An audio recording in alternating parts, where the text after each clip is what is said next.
بسم اللہ الرحمن الرحیم۔ سورۃ اخلاص کے فوائد۔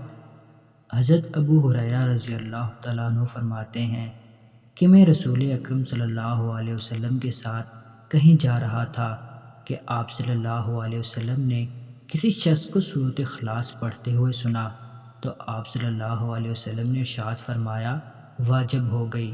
میں نے عرض کیا، یا رسول اللہ صلی اللہ علیہ وسلم، کیا چیز واجب ہو گئی؟ تو آپ صلی اللہ علیہ وسلم نے فرمایا، جنت واجب ہو گئی۔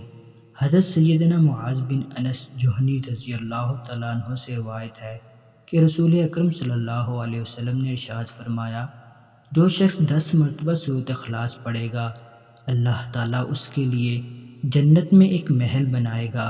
حضرت سیدنا عمر بن خطاب رضی اللہ تعالیٰ عنہ نے عرض کیا، یا رسول اللہ صلی اللہ علیہ وسلم، پھر تو ہم اسے کثرت سے پڑھا کریں گے۔ آپ صلی اللہ علیہ وسلم نے فرمایا، اللہ تعالیٰ بہت زیادہ عطا فرمانے والا اور پاک ہے۔ حضرت سیدنا انس رضی اللہ تعالیٰ عنہ سے روایت ہے، حضرت سیدنا ابو درداء رضی اللہ تعالیٰ عنہ سے مروی ہے کہ رسول اکرم صلی اللہ علیہ وسلم نے ارشاد فرمایا، تم میں سے کوئی شخص رات میں تہائی قرآن کیوں نہیں پڑھتا؟ صحابہ کرام رضی اللہ تعالیٰ عنہ نے عرض کیا، کوئی شخص تہائی قرآن کیسے پڑھ سکتا ہے؟ تو آپ صلی اللہ علیہ وسلم نے ارشاد فرمایا، سورۃ اخلاص تہائی قرآن کے برابر ہے۔